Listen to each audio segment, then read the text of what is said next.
ಎಲ್ಲ ನಮ್ಮ ನ್ಯಾಯಪರ ಹೋರಾಟಗಾರರಿಗೆ ನಮಸ್ತೆ. ಇವತ್ತು ದಿನಾಂಕ 21/12/2025 ಆದಿತ್ಯವಾರ.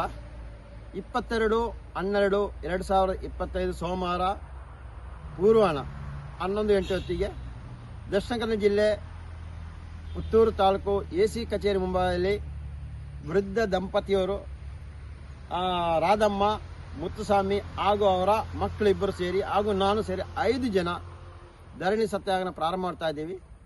ಕಾರಣ ಗೊತ್ತಿರ್ಬೋದು, 1 ವರ್ಷದಿಂದ ಇವರ ಮನೆಯನ್ನು ಕಡಬ ತಹಸೀಲ್ದಾರ್ ಹಾಗೂ ಅವರ ತಂಡದವರು, ಅಧಿಕಾರಿ ತಂಡದವರು ಬಂದು ಇತಾಚಿಯಲ್ಲಿ ಹೊಡೆದಾಕಿದ್ದಾರೆ. ಇದರ ವಿಷಯದಲ್ಲಿ ಇಡೀ ರಾಜ್ಯ ಸರ್ಕಾರದ ಮುಖ್ಯಮಂತ್ರಿಯಿಂದ ಹಿಡಿದು AC ಕಚೇರಿ ತನಕ ಮನವಿ ಮಾಡಿ ಓಡಾಡಿದರೂ ಯಾವುದೇ ಪ್ರಯೋಜನ ಆಗಿರೋದಿಲ್ಲ. ಅದರಿಂದೋಸ್ಕರ ಕೊನೆಯದಾಗಿ ನಾವು ಧರಣಿ ಸತ್ಯಾಗ್ರಹ ಪ್ರಾರಂಭ ಮಾಡ್ತಾ ಇದ್ದೀವಿ. ಅದು ನಾಳೆ ಒಂದು ದಿನಕ್ಕೆ ಅಲ್ಲ, ಶೋ ಮಾಡಲಿಕ್ಕೆ ಅಲ್ಲ, ಇವರಿಗೆ ನ್ಯಾಯ ಸಿಗೋವರೆಗೂ ಅಲ್ಲಿರ್ತೀವಿ. ಅದು ನಮಗೆ ಏನೇ HME ಆದರೂ ಇನ್ನು ಸರ್ಕಾರವೇ ಹೊಣೆಗಾರರು ಅಂತ ಹೇಳ್ತೀನಿ. ಅದಕ್ಕೋಸ್ಕರ ಪೊಲೀಸ್ ಇಲಾಖೆಯು ಮನವಿ ಮಾಡಿದ್ವಿ. ಪ್ರಶ್ನೆ ಕೊಡೋದಾರೆ ಕೊಡ್ಬೋದು, ಇಲ್ಲಾರ ಬಿಡ್ಬೋದು. ಆದರೆ ನಮ್ಮ ಕೆಲಸ ನಾಳೆಯಿಂದ ನಮ್ಮ ಧರಣಿ ಸತ್ಯಾಗ್ರಹ ಪ್ರಾರಂಭ ಮಾಡ್ತಾ ಇದೀವಿ ಅಂತ ಈ ಮೂಲಕ ಹೇಳ್ತಾ ಇದೀವಿ.